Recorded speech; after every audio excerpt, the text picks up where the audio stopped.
Escape the dungeon!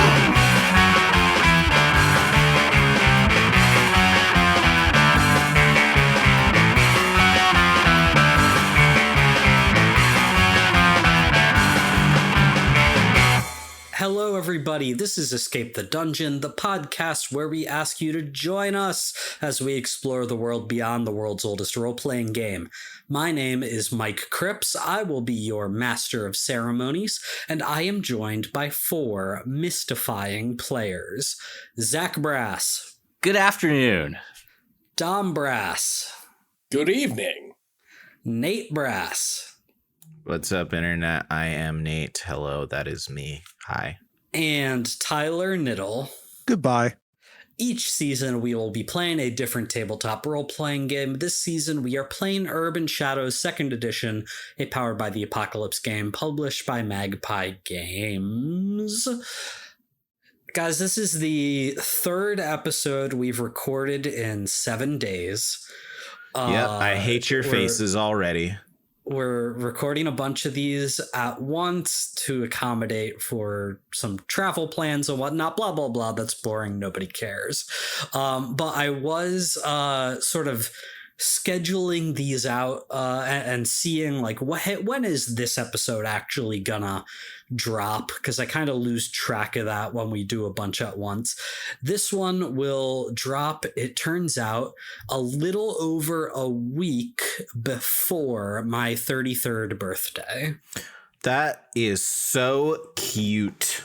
I'm not typically a like, oh, I feel so old kind of guy, like whenever my birthday comes around, but I was sort of thinking about how I've matured in my life, how I have become more adult. And there's one particular thing that came to mind that's related to something we talked about a couple episodes ago. When we were talking about TV shows and iconic TV show openings, The Wire and The Sopranos both came up in that conversation. And I was man enough to admit that I had never seen those shows. So proud of you. But there was a point in my life where I absolutely would have pretended I had seen those shows to not come across as ignorant or unaware. I totally get it. Especially when the conversation's just happening, you're like, yeah, sure. Okay. Is that like something insane, or have you guys ever like lied about something inconsequential to like not admit or to not admit to being ignorant to it? I'm sure, but the thing that immediately pops into my mind isn't so much exactly that. So a bunch of the times, if people, it's not that I have bad hearing. It's just that I don't pay attention to a lot of things, you know? So like sometimes people will be talking to me and I'll just, exactly. And I'll just play it off like I completely, cause I don't want to ask them to repeat themselves again, play it off like I knew, and then just like make non-committal answers and hope they weren't asking me a direct question. Totally, dude. I do have kind of bad hearing from like, I had a bunch of ear surgeries when I was a kid, blah, blah, blah. That's boring. Nobody cares. But like in particularly loud environments, I have a really hard time understanding people sometimes. And like if I have to ask someone to repeat themselves like more than twice, that's at the point where I'm like, yeah, sure. Yeah, whatever you say. And I'm just nodding, completely unaware of what the person is actually saying. So totally. I feel that. Yeah, no, I find this deeply relatable. Oftentimes I'll just miss something or something and I'm like, oh no, what did you say? Well, it's too awkward now. I'm just going to pretend I heard every word. And GG. I absolutely have been caught in that before, and it is multiple times deeply embarrassing. But, you know, here's the thing. I'm not as embarrassed because I've also caught out multiple people with this. So I'm just like, this is just a thing that we do, huh? maybe some people aren't so introvert. I think it's just anyone that's an introvert is like, well, I'm not going to ask twice. I think also sometimes I'm just like, my brain's in the wrong direction. So like I'm talking to someone and saying something, and they're saying something to me, and we're just not. I totally lost my train of thought. That's a good example. That happens. So it's not good. No one was even talking to you. I know. How That's is how that a bad good it is. example? That's how bad it is. I got confused because people were listening. It's a lot of pressure. No, I get it. Look, I have this thing that everyone who knows me could probably think of me doing, where I'll start telling a story. I'll realize that I think there's probably some important context, so I'll start explaining the context. And then I'll probably get distracted by something else, and I'll never get around to that first story until later. I'll be like, oh, shit, guys, I never told you the story. Yeah, no, I get that. Mom and I do that, too. Hear that, audience? You just heard it here first. This TTRPG podcast, unlike all the others, is made by neurodiverse people. Nice. Not Oh, me. gasp. My brain is good. That's why UGM. There's also a conversation And Tyler edits. of Yes. I call them father-in-law conversations. Maybe you guys, despite not being married, can relate to this, but like the kind of conversation where, for the sake of maintaining certain relationships, you just have to go along with them, even if you are just like totally uninvested in the actual conversation. Totally. No, Yeah, that was I like work in going to sales. school, right? That was going to high school and like middle school and shit. Yeah, interacting with a bunch of people is like that. It's like, I don't want you to realize how uninterested I am in your life, so Yeah. I'm gonna let you prattle you can also on. call it coworker conversations, or whatever. And in fairness, sometimes Yeah. I don't mind them like talking at me, but it's just like, okay, I have nothing to say to this. This is great. Keep talking Because to me. it's I got no always, like, response. I don't. About a hyper specific thing. Just like, for example, my father-in-law, who's a very nice guy, is super into specifically like baseball uniforms and like jerseys, and like he could talk for hours about like the specific jerseys that like the Orioles wore in 1984, and I just Listen, he's just into fashion. he is and sometimes Nothing wrong with that.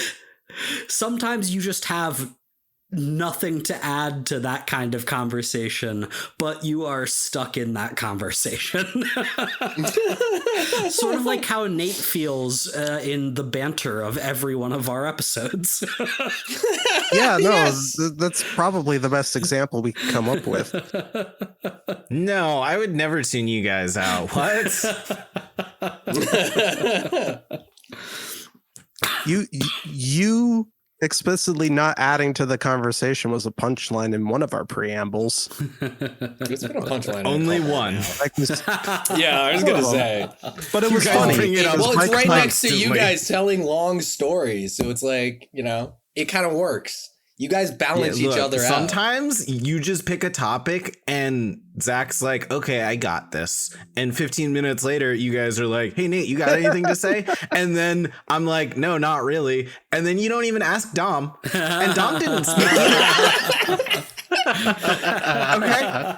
Zach just spoke for 15 minutes straight. And that was just We all heard last recording, guys. So the listeners are going to remember that. Zach sometimes is like talking to Abe Simpson. And Tyler lives with Zach, so he's the most used to it at this moment. So Tyler bounced off of Zach like a crazy person. I have the rare And, ability to steer him I back just don't on want to topic. jump in. See, Tyler's doing it right now. He's just jumping in. He's stopping me mid-sentence. That's how it's done when you're living with Zach. Yeah, well, listen, if there's two brasses in a room, you're not going to get a word in edgewise. It's just impossible. Yeah, because we all lived with Zach That's Rass. why we have to keep you guys in separate rooms when we record. We can never do an in-person episode. It just wouldn't work.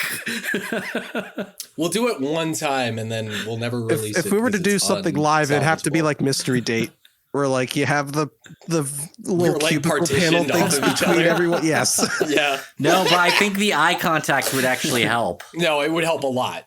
It's very useful. See, I thought you guys were like animals. We weren't supposed to make eye contact with you because it just sets you off. Well, it can. It depends on the environment. And how much I've had That's to why drink. I never wear red around Dom. I'm worried he'll just charge at me. Okay, no, that's real, actually. So you go. And why we put a blanket over Nate's cage when it's time for him to go to sleep to convince him that it's nighttime. We have horse blinders on Zach too. I don't do well with lights. Okay, you didn't have to fucking at me like that. It's Dude, a night shifts normal rough, thing okay. to sleep in a cage. You know what else is normal? Our Urban Shadows campaign.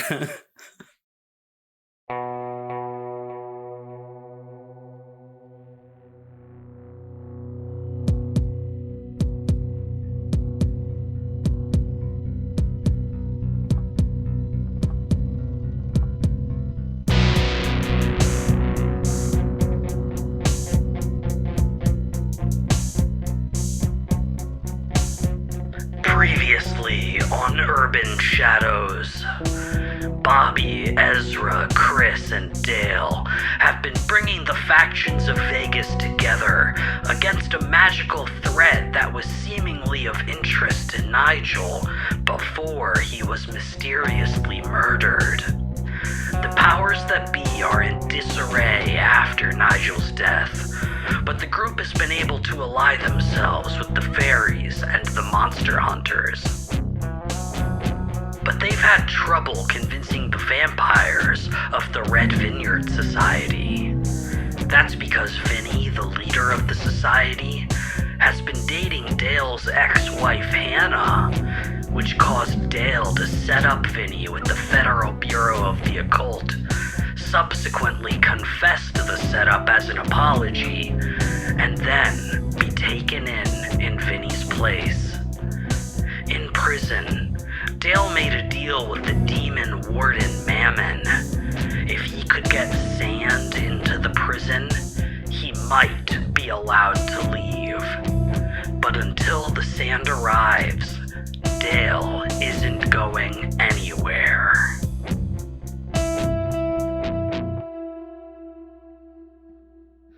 So the last place we'd left Bobby, Ezra, Chris, and Ziggy was in a meeting with Vinny of the Red Vineyard Society, aka Vincent Van Gogh, where he rejected you guys.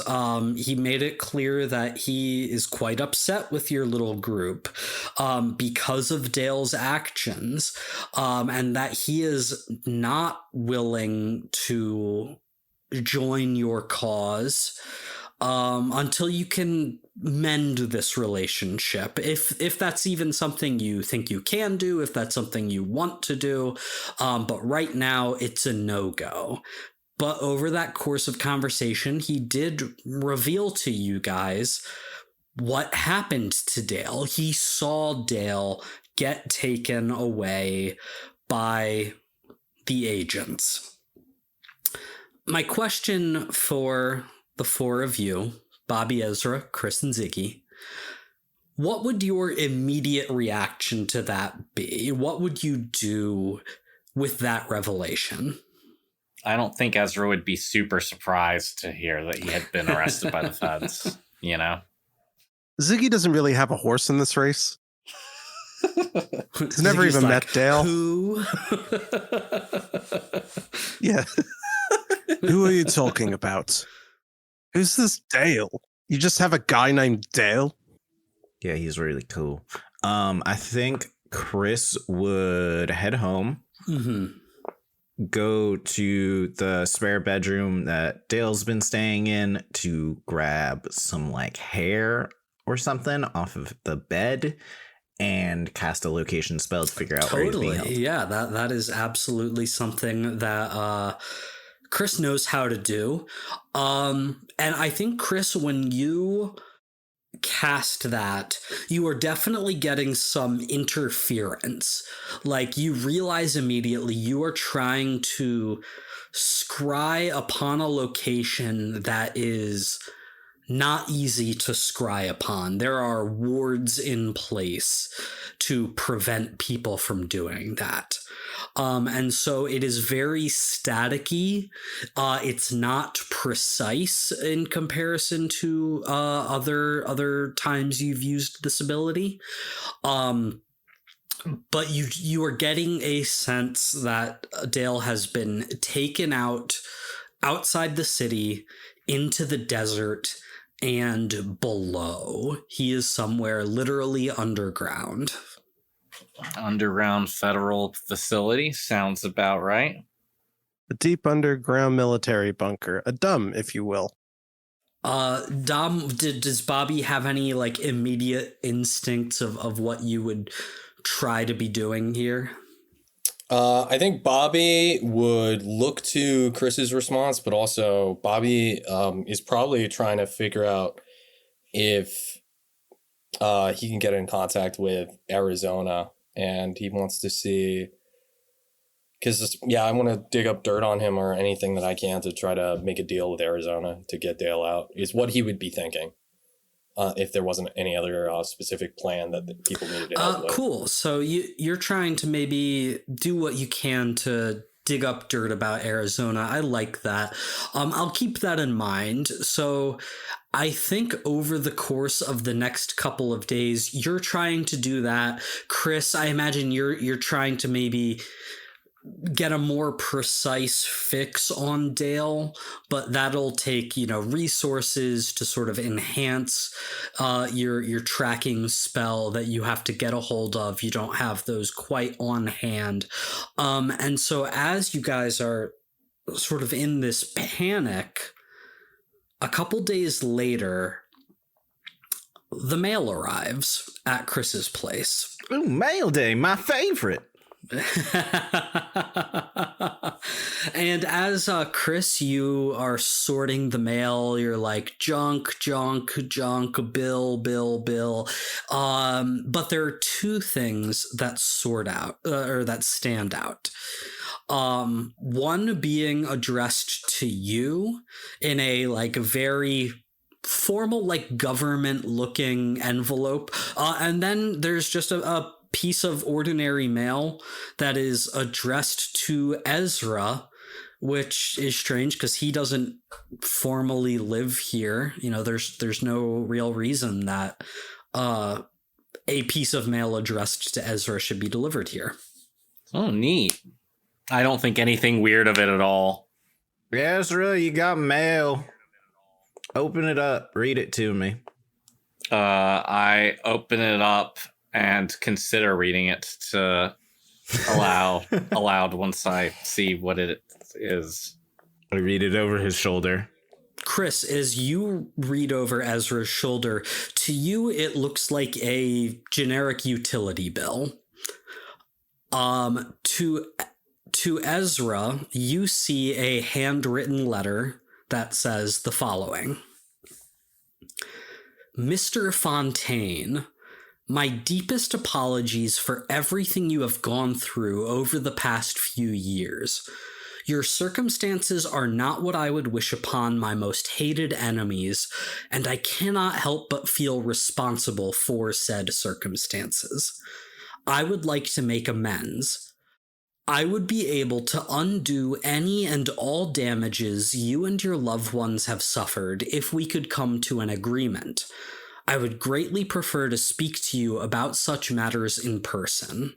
Woodlawn Cemetery, Sunset, Jonathan's Grave. Please do come alone. Signed, A. Thane. All right, Ezra, what's it say? You saw it. It's a utility bill. If it was what I saw, you would not have read the whole thing. I promise you that.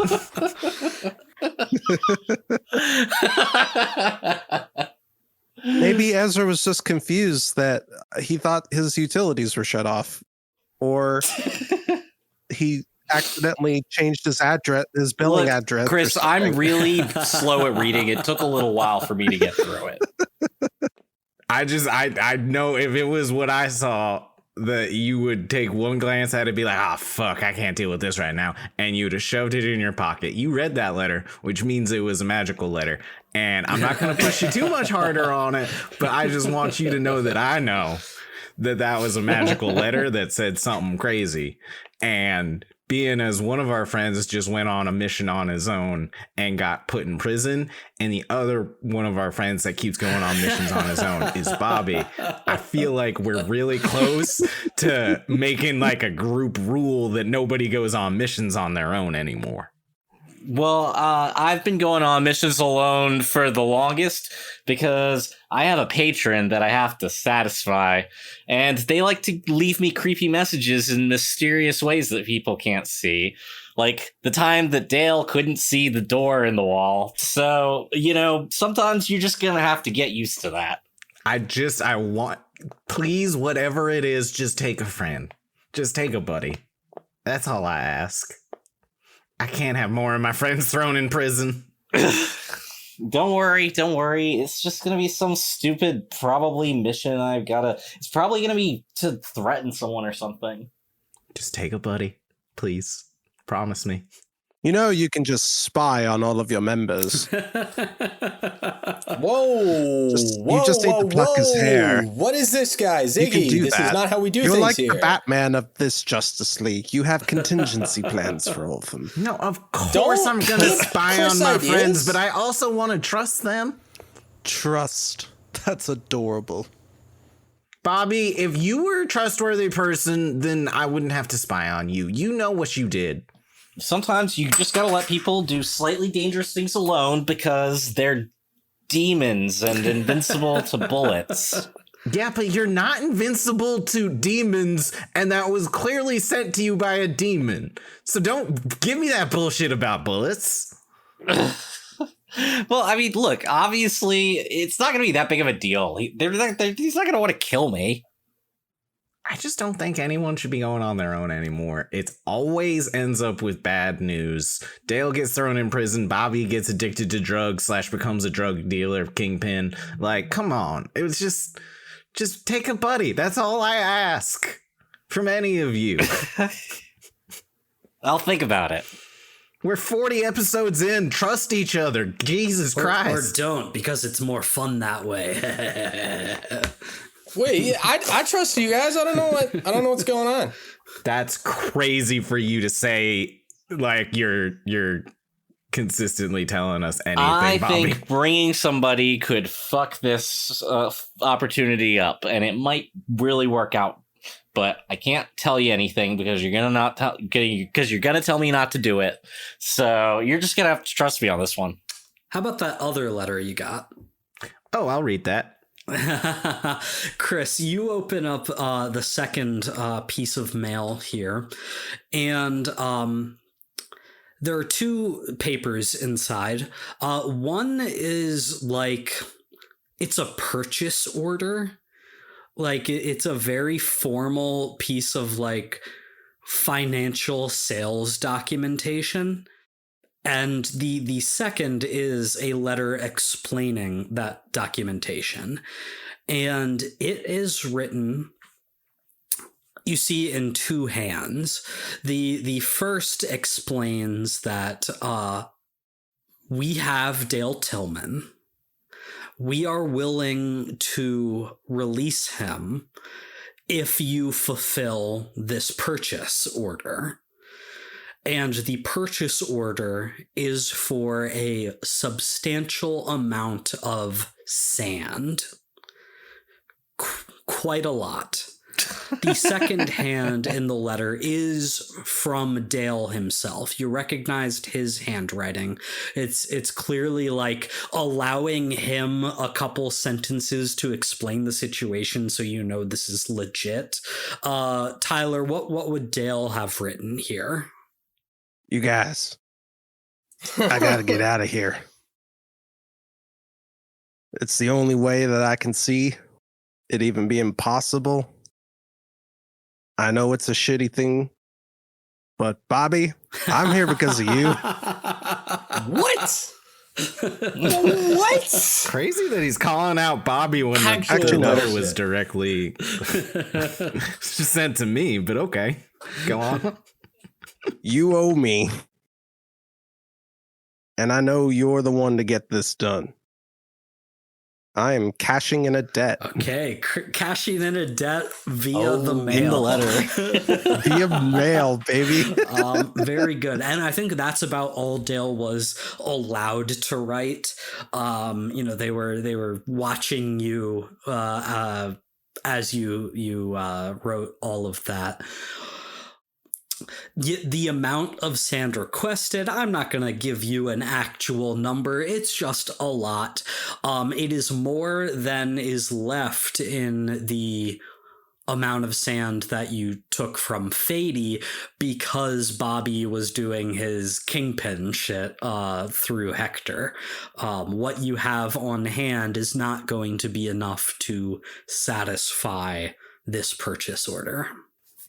But it totally would have been. It would have been, yeah, absolutely. It's about the same amount that you originally got from Fady. Mm-hmm. Mm-hmm. How much black sand do I have? You have quite a lot of black sand. If you are willing to use the black sand, that would be enough. Well, shit. I mean, do we need the black sand anymore?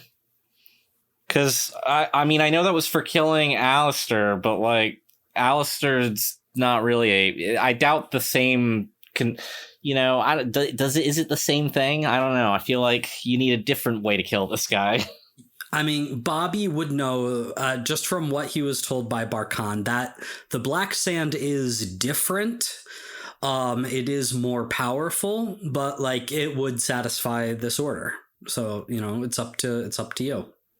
I mean, I think you should give it to him. Flood the prison with crazy black sand. Yeah, I mean, guys, I clearly as I'm telling you, the guy who's been watching over the sand, we have enough sand.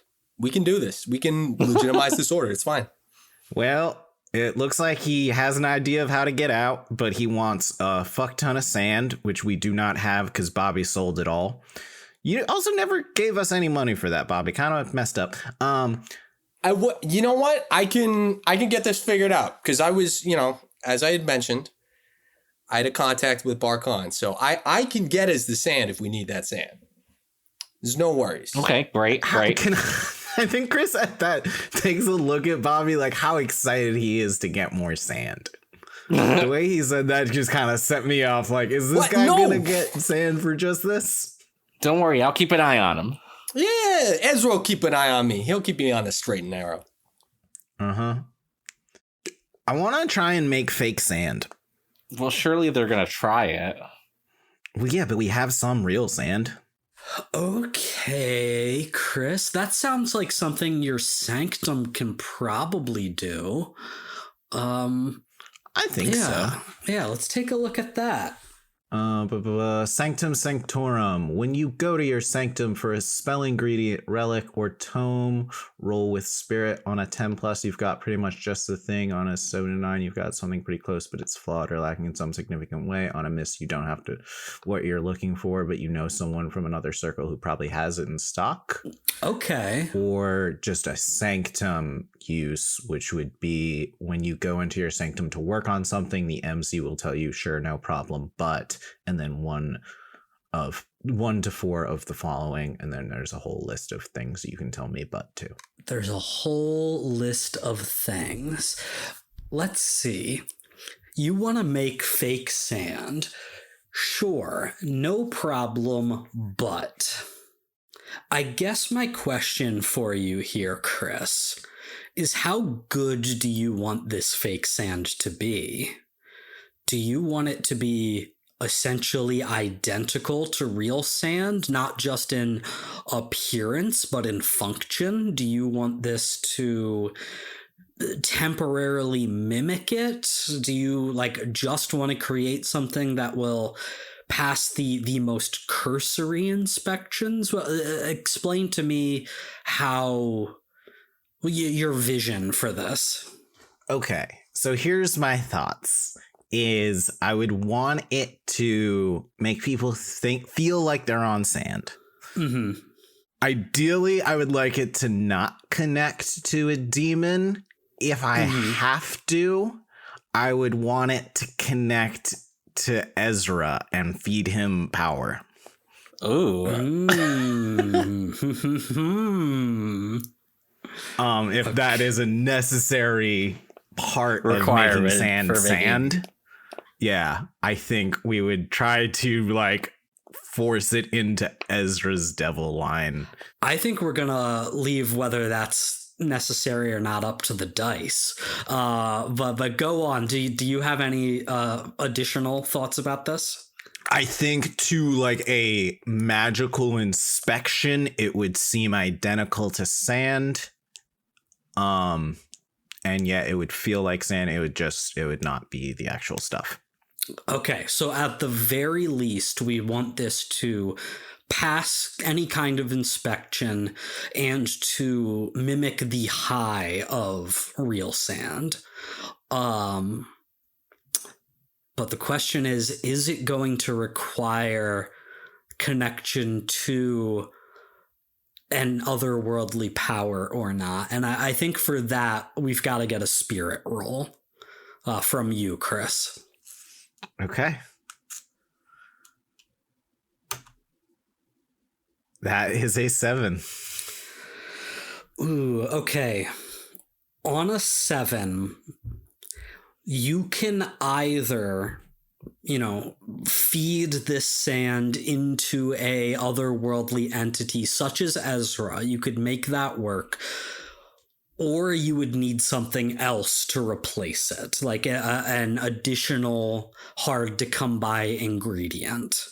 So that's basically going to be a choice of consequence for you.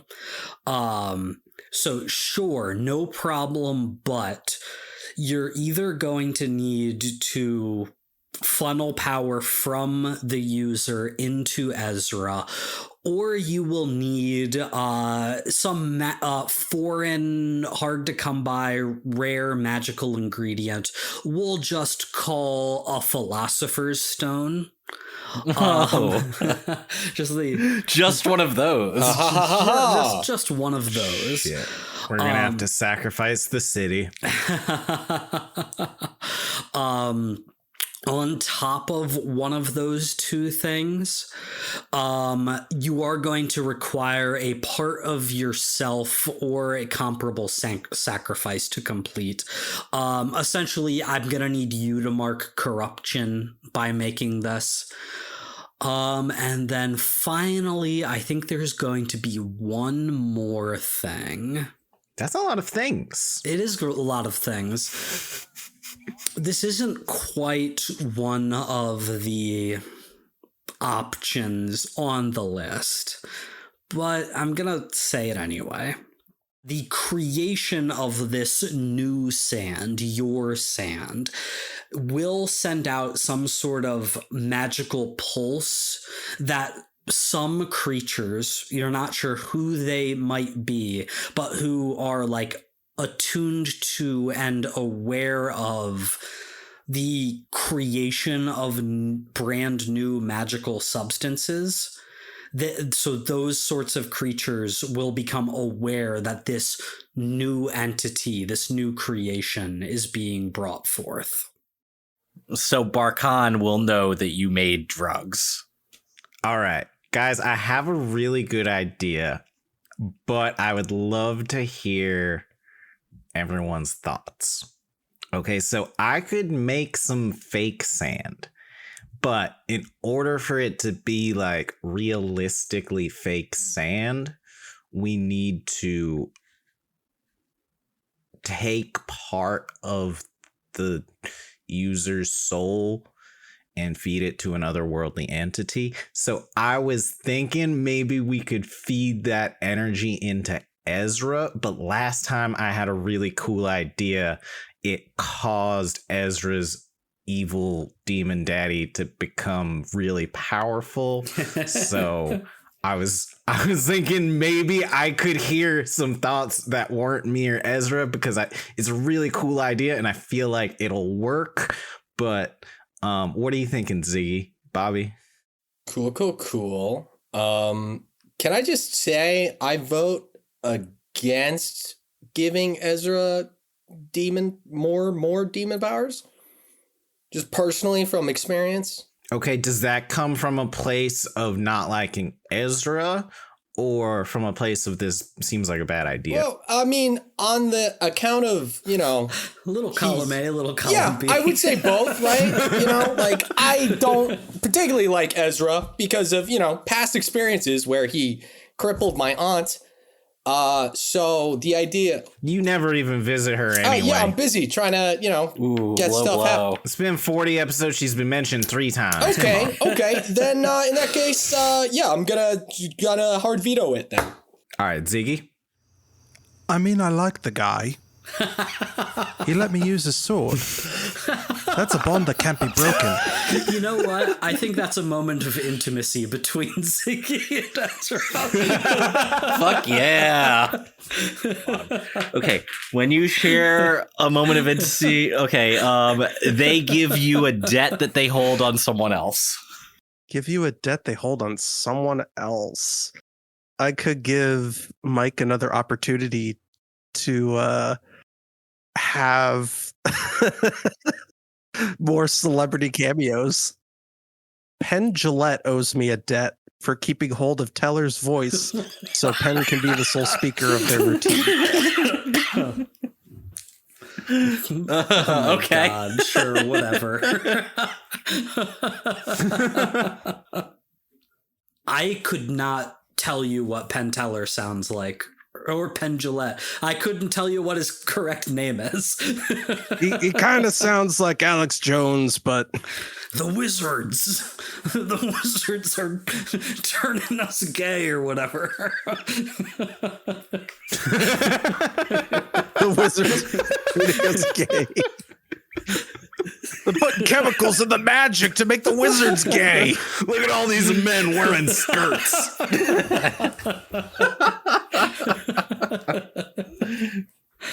What's your intimacy move, Tyler? When you share a moment of intimacy, physical or emotional, with another person, demand a promise from them. If they refuse or break the promise, they owe you a debt. Oh, well, you could make me promise not to do anything evil or whatever in front of them. Very quick, just have a flashback back to the dump as Ziggy and Ezra are having this moment together, apparently bonding over this sword. What promise did Ziggy make Ezra make? Promise me you will only use this sword for good. I mean, I'll try.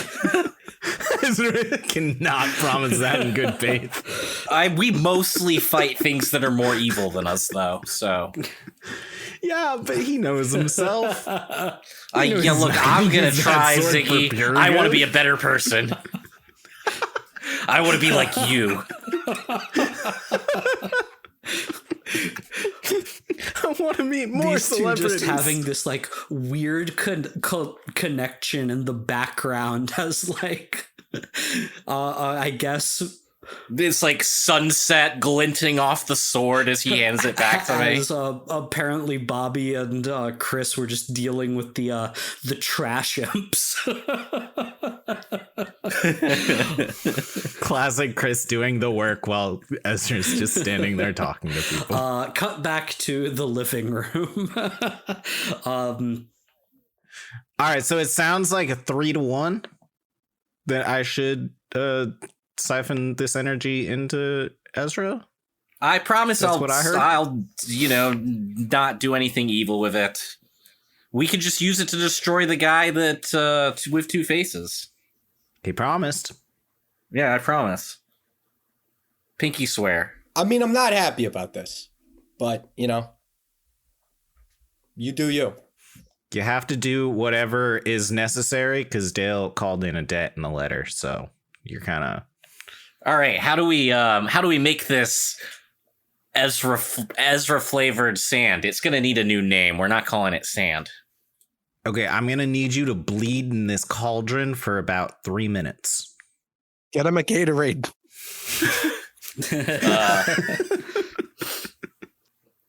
I guess I take a kitchen knife and give myself minor harm and bleed into a cauldron for a bit. We're not cavemen. We can draw blood. Oh yeah, that's true. Do you have stuff for that? No, you have to use this ceremonial knife, actually. And then Chris gets to work. Yeah. Yeah. I bleed into a cauldron for a bit. Chris and Ezra, you guys descend to the sanctum. Chris performs this ritual, which does require, blood from Ezra, as she said, a fairly significant amount of it. And this ritual also does take something from you, Chris. So don't forget to mark the corruption yourself as well. But over the next, let's say 3 hours. I think this is a pretty involved ritual with lots of flashing magical lights and smoke and shadows that are spreading in unnatural directions and weird whispers in the darkness. And it all sort of culminates in this big burst of magic that spreads all throughout the sanctum to all of its infinite corners, and then disappears, and then disappears and disappears and goes you don't know where. But when it's all said and done, there is this new substance, grainy, tan-colored, looks exactly like the sand on the streets. And by any test that Chris might do in the sanctum, all tests confirm that this might as well be sand. I wonder if this would work on me. Shut up and drink your Pedialyte. Now that you have this, Ziggy. you were given drop instructions, which told you to bring the sand to a specific location along the old Spanish Trail, which is a National Trail Service recognized trail. It was historically a trading route all throughout the Southwest. And there's a specific mile marker that you are supposed to bring this to and drop it off at dawn tomorrow. Does anyone have anything they would like to do before that? Yeah, sure. Can I get into contact with Admiral Thane and at least give him a heads up on this and see if he can redirect the magic towards me, ideally, or not Ezra specifically? Interesting. Tell me how you think you might be able to get in contact with him. So this is the scariest part. But first, I'm just going to do what I did last time. I'm going to turn into a dog, and I'm going to follow Ezra's sister around for a little bit. And when that doesn't work for a while, I'm going to chill in alleyways as a dog and just keep looking for places that I think are shady and or nerdy, because he's a shady nerd, and that's all I know about him. I think that's an interesting idea, just recreating the steps that led to you meeting him the first time. I was considering making you do a hit the streets roll, because that is literally what you're doing. And that is the whole point of that, is to like see if you're able to find someone you're looking for. So yeah, hit the streets for me and roll with power. I'll give you a +1 forward because you're like recreating the steps that you met him at previously. Come on, bad roll. I rolled a 6. Ooh, a 6. That is a miss. And here's the thing.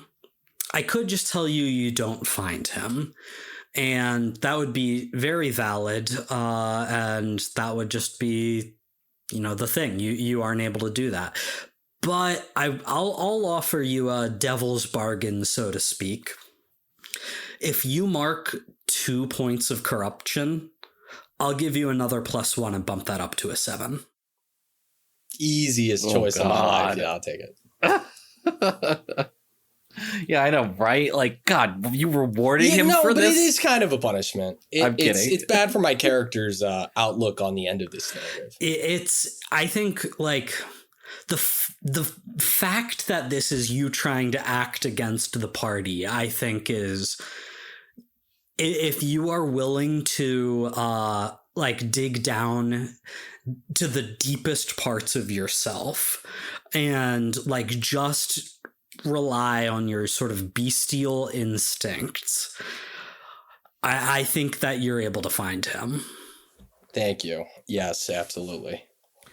And so I think it's much like the last time, where you sort of round a corner and you are suddenly somewhere else. You are in this old stone building, cross on the wall, and Abner Thane is there.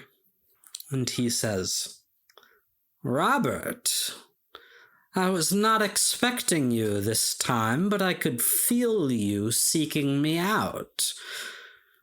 To what do I owe the pleasure of your arrival?" I need help, Abner.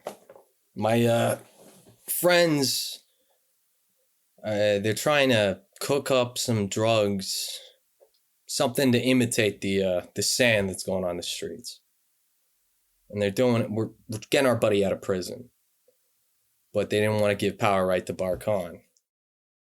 So issue is, Chris is trying to set this up, so it's going to be ideal for Ezra to pick up this power. I don't want that to happen. I want to see if, one, the best I can do to negate Ezra's any kind of power that could go Ezra's way here. I want to make it so these things won't be feeding into his spiritual energy or whatever. I don't know exactly how this shit works.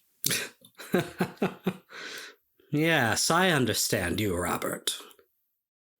You would like this substance that you've created, which leeches power from those who imbibe it elsewhere. You would like that to be rerouted away from your bosom companion. That is correct. I wouldn't necessarily go with that terminology. But yeah, yes, I would like that redirected. And if anyway I could see some of that power, that'd be a pretty good bonus on top. Yes, I see you, Robert. I see. I think this could be very good for both of us. Yes, this could be just what we need, not just for me to undo what has been done to me, but yes, Robert, like I had promised you, if we do this, I can undo what has been done to you by Ezra. I believe we have a good deal, my friend. I think we do. What do you need me to do? Just tell me where this delivery is being made, and I will see to it that the change occurs. Scene change as I give him all the details that he needs. Very good. All right. So what happens when I go to my meeting with him right now, which I don't remember, which was supposed to be tonight, right? Yes, it was supposed to be at sunset. So you are planning to Bobby walks out of a building. Ezra's walking in. Ezra's just in the waiting room. Ezra, you're planning to head over to Woodlawn Cemetery around sunset? Yeah, I mean, I'm gonna, yeah. If Bobby gets to go around and do creepy things. Yeah, why shouldn't all of you? Yeah, fair enough. I You guys suck. Yeah, you got an invitation. I'm the only one who gets questioned. Bobby all sneaks suck. out. Nobody bats an eye. Ezra gets one letter and fucking... Because Bobby doesn't even get asked to sneak out. He just does it because he hates us. No, because you keep thwarting my plans. It's insane, actually. Because I don't know your plans because It's you true. never tell Because when anyone. I give the plans, you don't tell me your plans. You always hide literally everything. That's crazy. That's not true. Everything I do, I bring at least one other person. So Ezra, you head to Woodlawn Cemetery. Cemetery in Las Vegas, a real place. And this happens to be where Johnny is buried. How often do you think this is a place that Ezra comes, or is this a place he tends to avoid? Occasionally. Not too often. Yeah. But maybe at 3 a.m. after a really rough week. Yeah. So often enough that you know where Johnny's grave is. Totally. And I think it's a pretty meager one. It's just sort of like a polished flat stone in the ground. It just has his name and nothing else. When you head there towards sunset, you see a strange-looking man waiting for you, wearing the clothes of the early 19th century and with very strange facial hair. A Thane, I presume? Ah, yes, Ezra. Pleased to make your acquaintance. Please do call me Abner. Ah, yes. The Abner Thane. The one and only. As I said in my letter to you, I asked you here as a way to apologize for what my lesser half did to you. You see, a very long time ago, I was split in twain, and the more base side of myself became who you knew as Azrael. Yeah, what a piece of shit. I quite agree, and I would like to assure you that I am not that creature. Now that my two halves have rejoined, I am only Abner Thane. Okay, so what do you want with me? I would like to do right by you.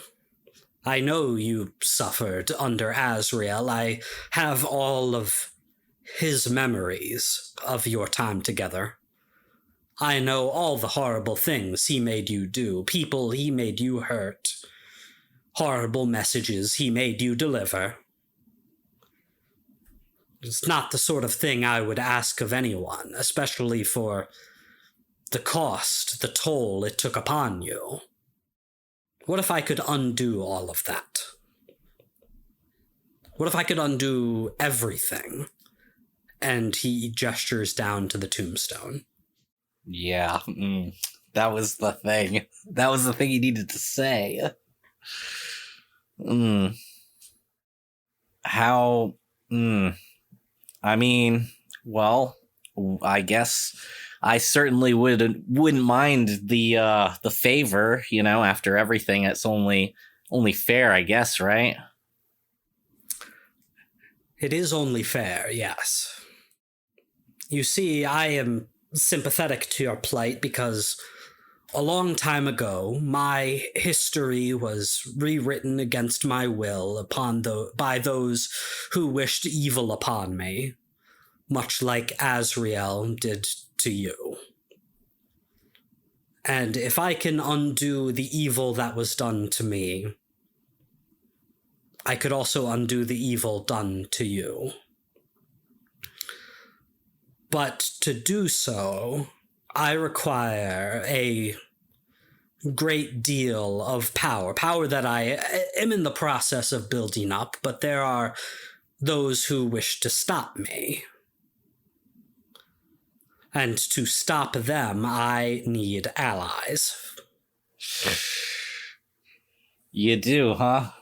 I would very much like that, yes.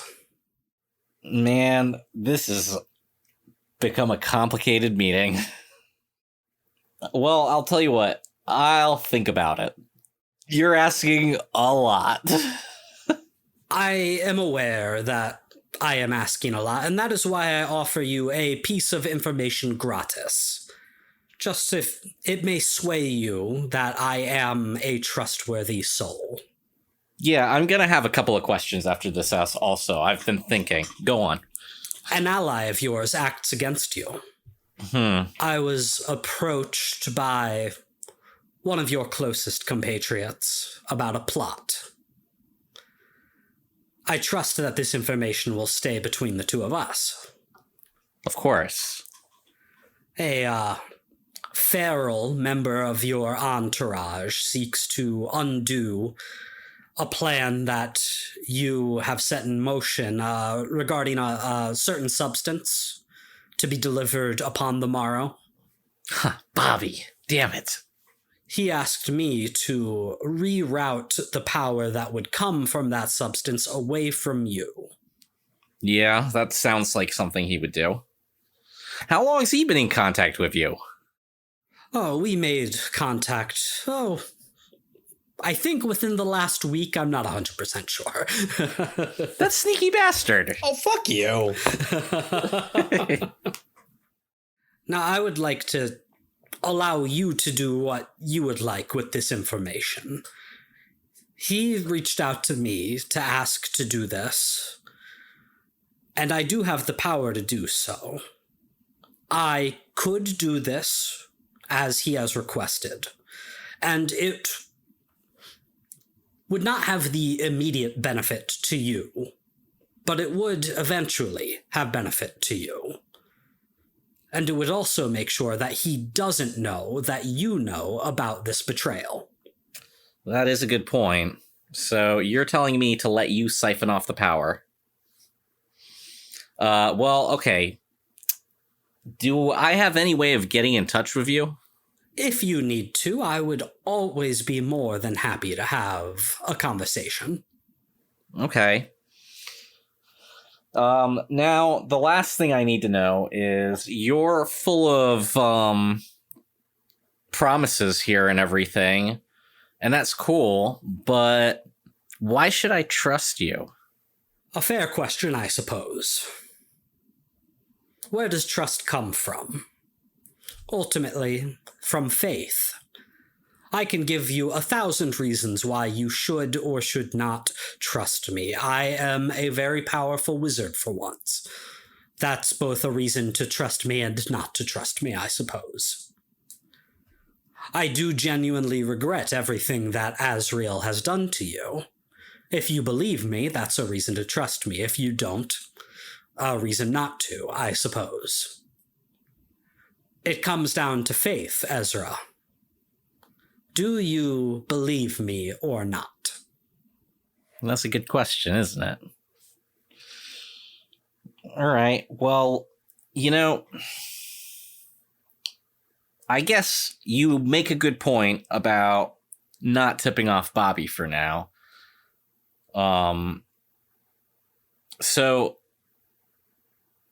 you can plan on changing that, and if I change my mind, I'll figure it out. Don't worry about it. But I'm gonna have to mull some of this over and get back to you. He looks up at the sunset and says, well, Robert did say that you are to make the delivery at dawn. That leaves you with not a world of time. Well, I guess I better get going then. I head on out of there and go back to the house to meet up with Chris. Very good. You guys meet up back at Chris's house. Anybody have anything else they want to do before the drop at dawn? Yeah. I gotta have a conversation with Chris in the sanctum. Chris, we gotta go to the sanctum. You're in the sanctum. Okay. So what's up? I had a little chat with Abner Thane. A name that Chris doesn't know. He's the one split in two. Ezra, I said no more secret meetings, and you met up with the big Yeah, bad? well, it was fine. He was actually kind of nice. But I still don't trust him. He seems like a shady motherfucker. Okay, how did the meeting go? Okay, so here's the deal. It's actually crazy. I don't know. He's trying to recruit me. Because he says that actually the wizards are the bad guys and they just lied about him, and he can fix everything that ever happened to everybody, all of the bad things, which I don't know, just sounds way too good to be true. But he also told me that I'm not the first person he's had a conversation with. Go on. One Bobbert has been having a couple secret meetings with the guy, and I guess after we were done making the sand, he asked him to divert the power away from me to him. Bobby. What why? I don't. Doesn't he hate you because of what this guy made you do to his I don't. Okay. Yeah, I will say he seems way, way less shitty than Azrael. I mean, I still don't trust him. He still seems like there's just no way. He's either lying or he's a saint. So, and I just don't believe in those. So.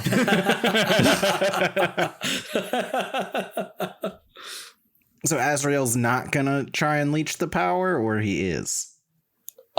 He totally is. But we know, and Bobby doesn't know that we know that he's being sneaky. And maybe Azrael doesn't know that I told you these things. I don't know. I don't know how powerful he is.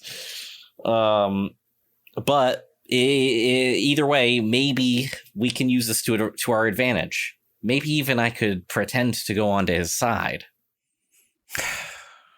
Okay. Thank you for telling me this. God, we are a mess of a team, huh? Fuck. That's the name of the game, baby. You wouldn't have let me go on this secret mission, and then we wouldn't know any of this stuff. You don't know that. I let you do stupid things all the time. All right, well, look, you just seem to you've been a little bit more mommy about it, like well, yeah, because since Dale got kidnapped. That's true. By the government.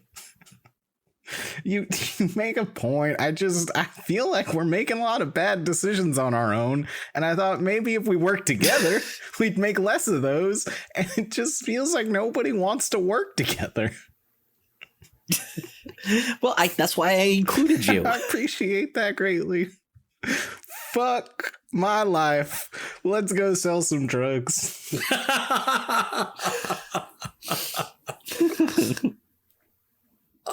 So Ezra, are you going to do anything? Just because I want to be clear, do you want to let him make the change to the sand or not? I'm allowing him to change this. I'm acting like we don't know shit. Very good. You guys travel down the old Spanish trail It's just sort of this desert path that goes for miles. Like I said, all through the Southwest, you have your artificial sand with you as you traverse through the very early morning darkness to the mile marker in question. You leave the package of sand where you are supposed to, and you turn back the way you came, as you were instructed to. Few minutes after the coast is clear, there's a flash of blue light. Abner Thane appears, waves his hand over the sand, and it glows with magic before he also disappears. Few minutes after that, a golden portal appears out of nowhere. Stepping out of the golden portal, we see the demon Mammon handcuffed to Dale Tillman in a solid gold bond. You guys. Nobody's there. He's talking to the sun. And as the sun rises, Dale, you see the sun for the first time in a few days. Ah! Move along now, Dale. I see that the product has been left for us. And this demon dragon drags you forward to the package of sand. He opens it, and you see this tan substance. He dips his claw into it, sort of stirs around a little bit, and then raises that claw up towards your face, Dale. Go on. Give it a try. We gotta make sure this is the real deal here. Again with this. Listen, if I'm gonna do this, can I at least get like a radio in my cell for the duration? I'll give you a CD player with 3 CDs of your choice.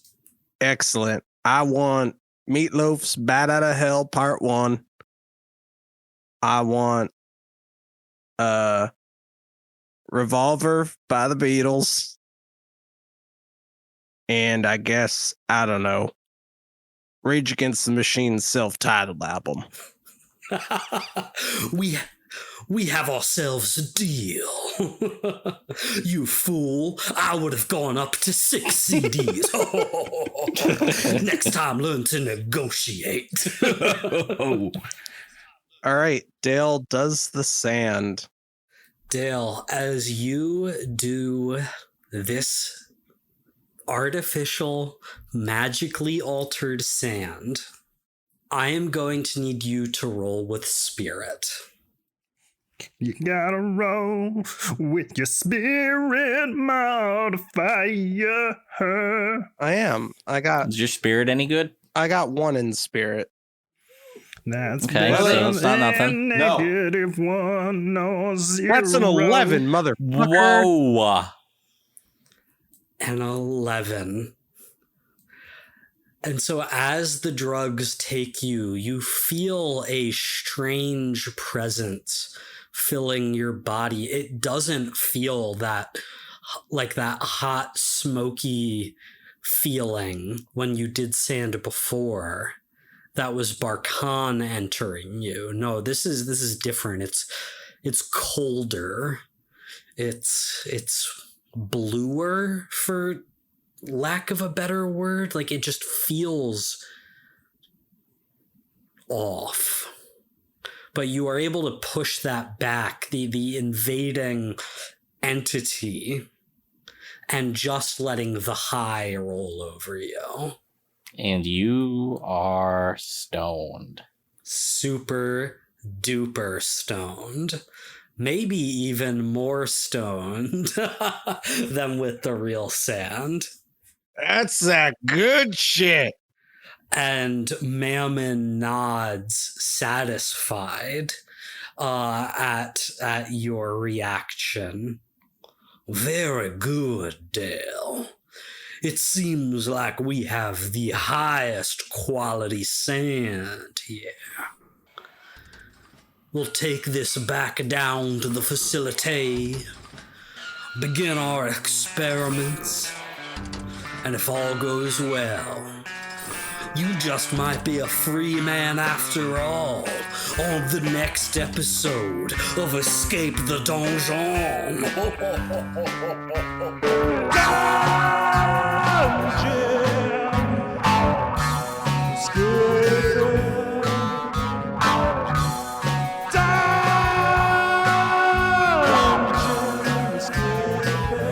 Thank you for listening to Escape the Dungeon. Escape the Dungeon is created by Dom Brass, Nate Brass, Zach Brass, and Mike Cripps, with editing and original music by Tyler Knittle. If you enjoyed this show, please consider subscribing and leaving a 5-star review on your favorite podcast app. To find us on social media, go to escapethedungeonpod.com.